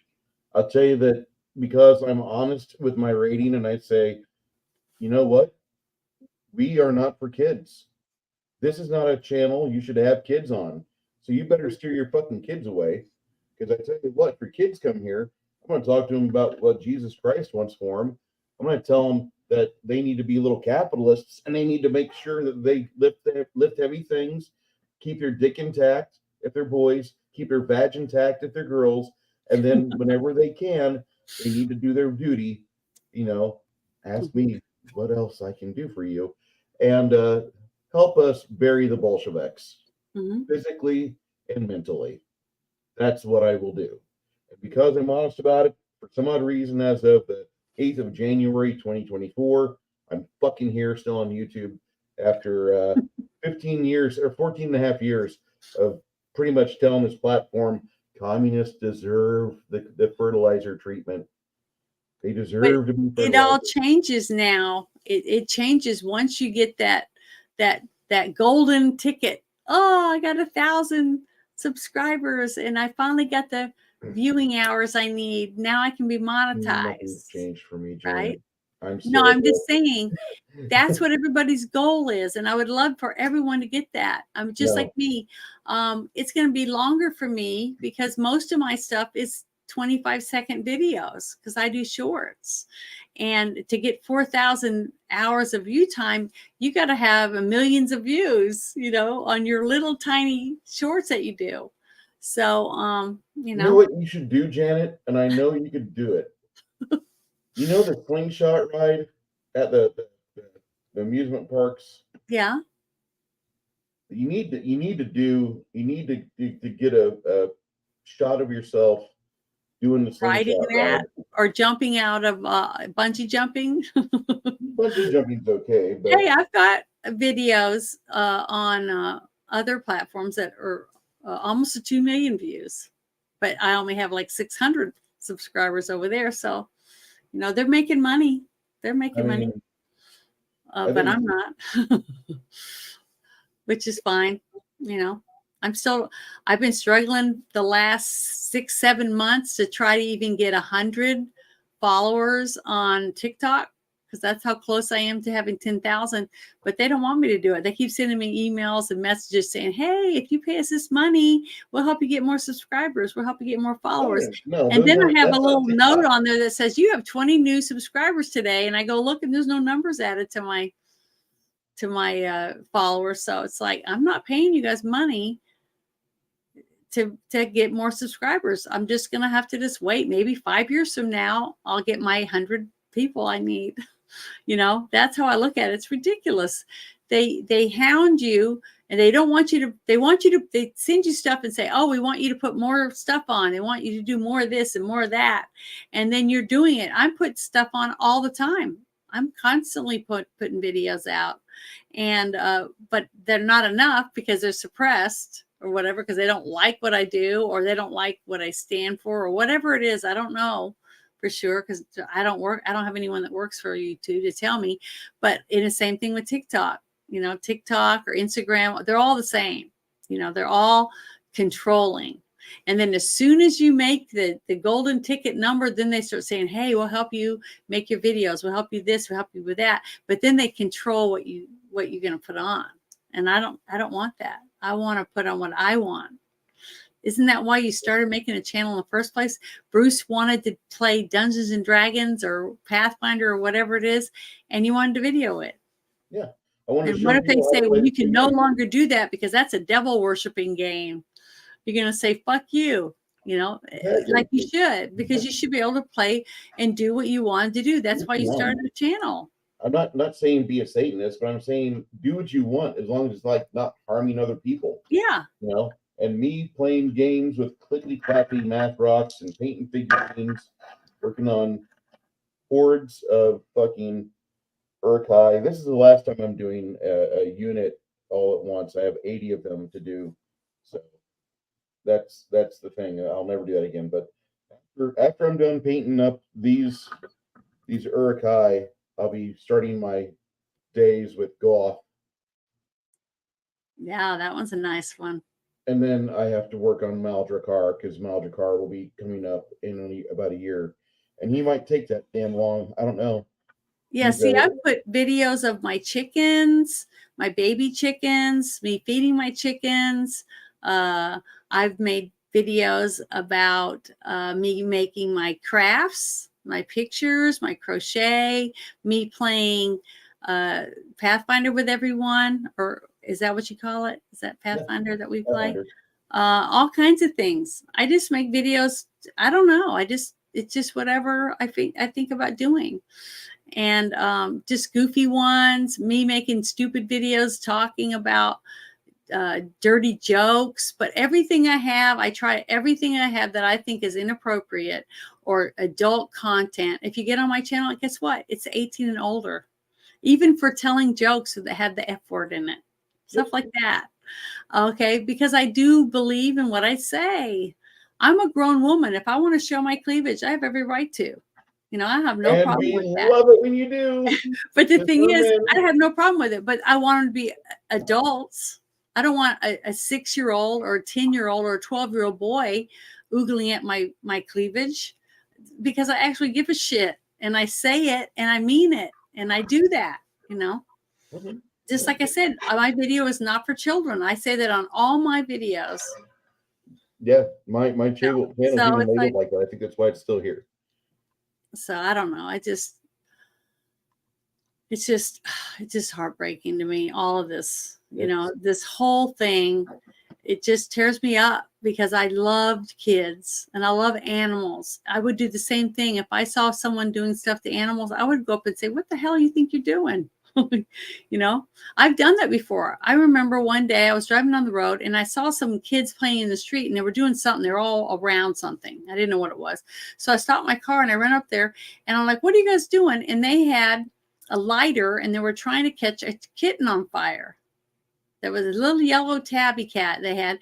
And I grabbed that kitten from them and I said, I'm taking this. That's horrible. You guys should be ashamed of yourself. And I took the kitten and some lady came running up and said, that's my kid's kitten. And I said, well, if you're going to let them torture it, then they don't deserve a kitten. And I got in the car and drove off. And I kept it. Okay. Even though I'm allergic to cats. But the thing is, if I see it, I'm going to do something about it. And I wish more people would do that. I am sick and tired of going on Instagram, TikTok, any of these apps, YouTube, all these things, seeing videos of people standing there while a kid is getting beat up or an old man is getting beat up or a woman is getting beat up at a playground or at the park or in the street, and people are standing around with their freaking phones videoing it, doing nothing. Those people that are videoing is the one I want to go up and punch in the face. And I guess I'd get arrested for punching them in the face or slapping the shit out of them or taking their phone from them and throwing it on the ground. Something like that. Because That could be them. What if it was them getting beat up? Would they want someone to film it and say, oh, look at this dumb getting beat up? Or would they want someone to stop it? See, that's what, that kind of shit just pisses me off. And I think it's wrong. And I wish people would get some balls and care about someone else, you know, and try and step in, intervene. Stand up for your neighbors, stand up for the kids, stand up for the old people, stand up for anyone that you seeing being abused. Call 911, do something. Don't just stand there and video it and then put it on your platform. You can go through, I've made a video and I posted it, and it was, I had makeup on my face that someone had done for me, and it looked like I had the crap beat out of me. It was bruises, really bad. It looked like I had a swollen lip and a swollen eye. And I posted that picture and I said, if you wake up and you see this in the morning in the mirror, get out. That's what I said. Because I had a sister that was beat by her husband over and over for years, until the day I walked in and he had her by the throat and he had her up on the wall, against the wall, and she's pregnant. She's 1 month away from having a baby. And she's got her feet a foot off the ground, kicking and screaming, and she's clawing at her neck. And I ran up, and there was 2 guys sitting on the couch watching him do that. And I said, what the fuck? You guys help her. And they just shrugged their shoulders. I picked up this giant glass dish that was sitting on the coffee table, and I went up behind him, and I was pregnant at the time too. And I bashed him over the head. And he fell to the ground, grabbed his head, and he reached up, he stood up, he went to hit me. And I said, hit me, motherfucker. That's what I said to him. And he just looked at me and he left. And I got my sister to leave. I got my sister to leave this guy. And finally, she decided to do something about it. But the fact that grown ass men would stand there and let this guy strangle this woman that was about to give birth because of this scumbag, okay, that's what I don't understand. See, but I was fighting back. I don't care, and I was pregnant. I could have gotten hurt. I could have died. I didn't know what this guy was going to do, but I just knew that I wasn't going to let him stand there in front of me and attack someone that was helpless, that couldn't defend themselves. And I had the opportunity to do it, and I did. Man, I bashed him over the head. And guess what? He has never, ever threatened me in any way since then, because I stood up to him. And I've seen this guy a few times since then, but he won't ever do that to me because I won't let him. I'll probably die. That's why I say all the time, I'm going to die on my front porch, because I am not going to back down. I'm not that person. I don't care if they beat the shit out of me. They're going to have to beat me to death, because I am going to fight back until I cannot stand up. I'm that stubborn. I'm that person. I know you're that stubborn. So, I'm going to look like shit. I already know that over, but I ain't quitting.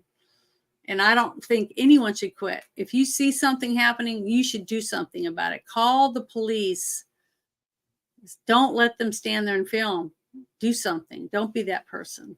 That's all I tell people. Because I'm not going to put up with no shit. Don't do it in front of me. I may be a girl, but I'm not a chicken shit. And I'm not a girl that scratches. Okay, I'm going to kick you in the balls, or I'm going to pull my weapon out on you, buddy. So I hope you're ready.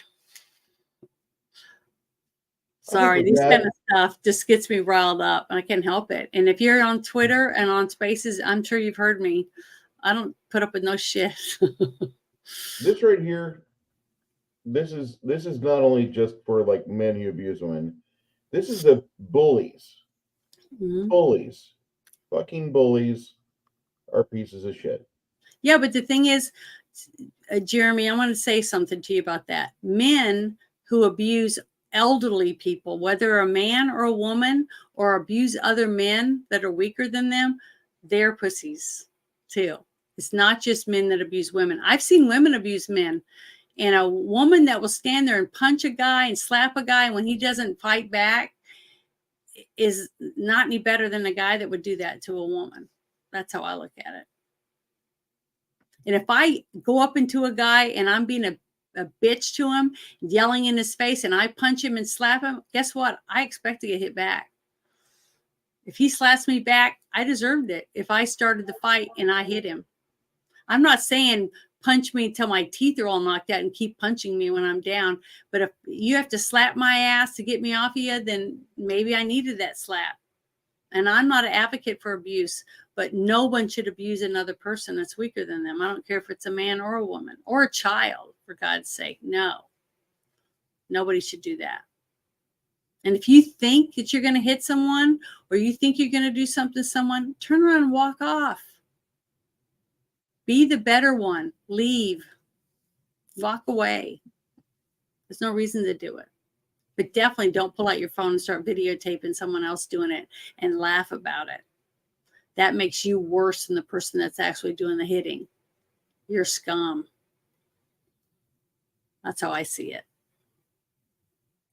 And if you don't like me because of it, then don't be my friend. Don't follow me. Don't subscribe to my channels, because this is me. And if you've watched me long enough, you're gonna know this is who I am. This is what I say week after week after week, and almost every day on X. If you listen to me on there, And can't here's help the it. fun part. This is It who I gets am. even more fun when Janet's drinking wine. Do what? She's sober right now, so look out when she starts drinking wine. You're gonna get hit. She'll get that windmill arm going, and you're gonna get the glass up the head. Anyway, Sorry. I appreciate everybody being here tonight. This movie has made a unusual mark upon the girl, a guy in a movie. Mhm. This is the first movie where we actually had a non-rating from one of these films. Sorry. And I gotta say, it's the most well-deserved rating I've seen. Janet knocked it out of the park with that, and that's just how I feel. I stand behind her on that, and I mean, she's my ride or die. This is my best friend. This is it. So if there's any questions, you can leave them in the comments. Talk to us on Twitter for Janet, Discord for both of us, Mhm. and I really appreciate everyone being here. Please, everyone, if you haven't watched this movie, you really need to watch it, and you'll be so shocked of the similarities that we have right now today with our media. You're going to be shocked. It's shocking how bad our media is, and that it hasn't gotten any better. It's just gotten worse.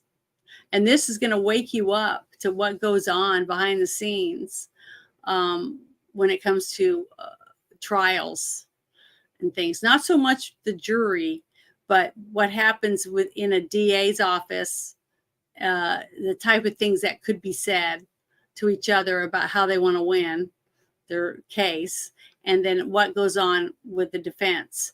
And the smart thing to do is to listen to your lawyers. Do what your lawyer tells you to do.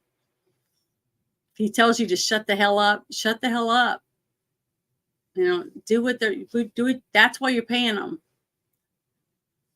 Okay, so I'm just saying, listen to your lawyer. Sorry, Bruce, go ahead. You're completely within it. You really are, and I have a lot of respect for you. I have a lot of appreciation for you, and I love the fact that you are literally a mama bear for kids, for the innocent. I think we need people like that. We need people that are willing to stand up and be ready to fight and defend for kids. That's just how it works. Yep. Next week, we actually don't have a movie scheduled for next week. Oh, we don't? No, Janet. If you don't have a movie set up, I have a movie kind of to pair up with what we watched in the first. Okay. Discussed on the first. I like Philip K. Dick movies. I know that sounds kind of weird. It's what? I like Philip K. Dick. He's an author, and he wrote the story "Do Androids Dream of Electric Sheep?" Okay. And I want to watch the movie Minority Report because You wrote that too? Yeah. Oh, interesting. Okay. Yeah. So next week will be Minority Report. I want to do the rest of the month of January with Philip K. Dick stuff, and then Okay. after that, I'll turn it over. Well, when is that one I sent you? When is that? Which one? The Which one? Wind River? Wind River is set up for 19th of February. Okay. All right. Here, the schedule so far is next week is Minority Report. The next two films I haven't picked yet for January because they're Philip K. Dick films. I think one's going to be Screamers, which is a guilty pleasure film of mine. I love that movie. Is that the one with the head explosion? No. Oh, No, which that's one's that one? That's Scanners. Scanners. Okay, that's right. I was gonna say, damn, that's a good one should too. watch. We should watch Scanners. It's a good movie. It is. Well, It really is. It's not Philip K. Dick though. No, So. it's all right. We'll stick to your schedule. Okay. And we can fit that in. I told you we're never going to run out of movies. No, we're not. But we're going to be two little old people in a nursing home going, we're going to review. Well, you picked Overboard, and then we got Blast from the Past, the 12th of February, and then the 19th of February, we're doing Wind River, and then the 26th of February, the 1968 classic for Romeo and Juliet. That I haven't seen, and I haven't seen that one. Man, I've been getting some really good new movies that I haven't seen. I'm really surprised. These are older films. Mm-hmm. So, Blast from the Past is 1995. McMartin Trial is 1995. We're doing the Full Monty on March 4th. The 1997 Full Monty. I love the Full Monty. I'm so excited about that one. There's so many good movies that, until we get to when you say, hey, we're going to watch it. And I'm like, oh, that's a good one. There's so many. I'm really surprised how many good movies there are. For $2, the Crafting Gamer suggests Rock-a-Doodle-Doo for Cartoon Month. What is Rock-a-Doodle-Doo? Never heard of it. Never heard of it. We'll have to watch the trailer in the green room, I guess. Take a look at this. Okay. But that could definitely work. I'm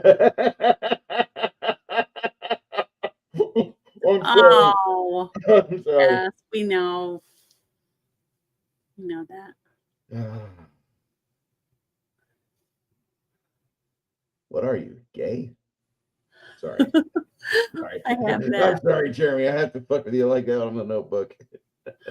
It's a good movie. It is a great movie. Rock-a-Doodle-Doo. There's a bunch of good movies out there. Like I told Bruce, I want to watch Jaws this summer.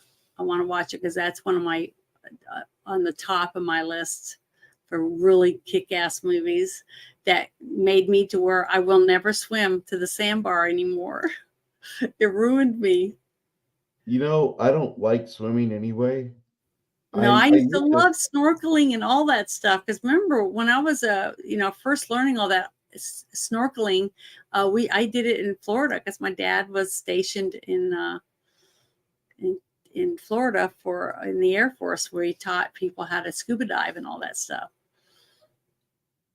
for his jungle survival stuff. So, and I snorkeled old barges and stuff, And I never saw anyone ever get attacked by a shark or anything like that. Now, a couple of people got attacked by barracuda because they're mean. But after seeing that movie, the thought of the darkness when you're looking down, in the water, you can't see it until it comes up and you're out of the water and it's chomping on you. Yeah. It just ruined me from that. I've never been able to do it since. I've not been able to swim. It's all right. I used to swim, and then I thought if something attacks me in the ocean, I'm probably dead. So to prolong my life a little longer, I've decided to start driving on the wrong side of the road, and things have worked out pretty well for the past few years. Yeah, and remember that one story? I think I told you. I don't remember if we were live or not, but remember I had 4 sisters, right? Mm-hmm.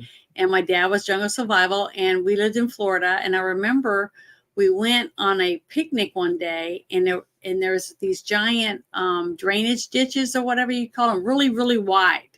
and they had cement on the sides. So, and that was where the runoff of the water. And a lot of times after we had like a storm go through or something, they'd be really full, and the water would be slows down after a certain amount of time where it starts going down. Well, my dad took us out there, and he said he wanted to go. He liked to go snorkeling and look for stuff because he said really cool stuff would flow down from different places depending on where the water went through, and he would find neat stuff, old suitcases, all kinds of weird stuff. And so we went, and I remember we were swimming around, having a great time, me and Sandy for sure. And Dana's, wearing her bathing suit and all, getting all tanned or whatever, my oldest sister. But we were swimming around, and I remember my mom called us and said it was time to eat. So we're all sitting up there eating, and we're in picnic tables, and we're looking across the big giant canal, and on the other bank is all these alligators. They're all just all sprawled out, getting sun. And I remember thinking, and I looked at my dad and I said, Dad, all those alligators are over there. Where were they swimming when we were swimming? He goes, in the water where you guys were swimming. And I went, we could have gotten killed. We could have gotten eaten. He goes, I was in the water. I was making sure that you were safe. That's what he said.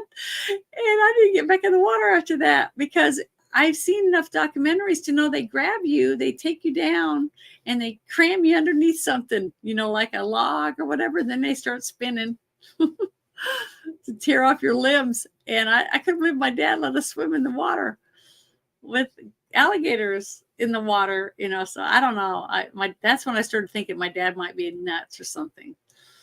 I think it was like maybe 8 years old, something like that. I don't remember, but it was scary. So I didn't swim in those things anymore. If I knew there were gators, I don't swim if there's gators in the water now. So I don't know. Got a crazy dad. If humans didn't taste like whores, the reptilians would eat us, but that's the problem. Oh God, you're not a virgin.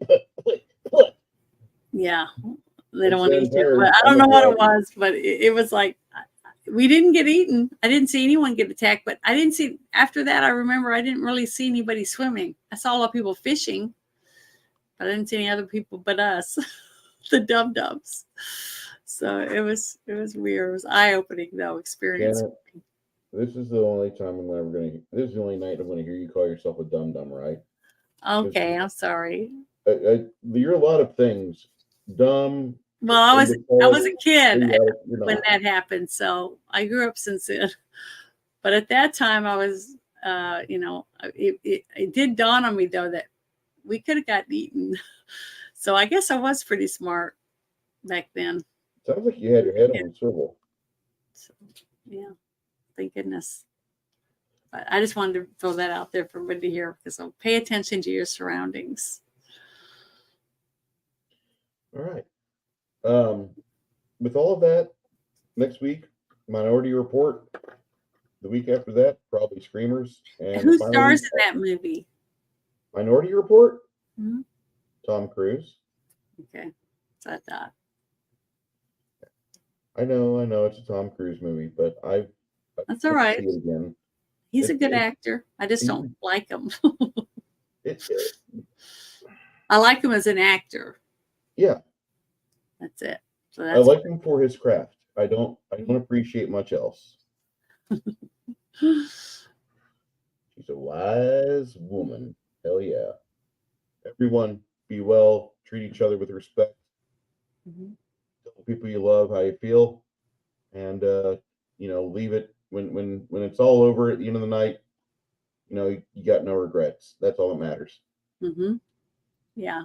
Yeah, I was picking this vibe up too. I didn't want to say it, but I mean, this is like the vibe that like Sheila exudes. She's like got that, smoking. I've had people tell me that I look like her, so because she's the one that played Janet, right, in Rocky. I believe so. Okay, so I've been Janet a lot when you go to the Rocky Horror Picture Show, midnight show. I've done Janet before. What? Peace, love, and bacon grease, y'all. Good night.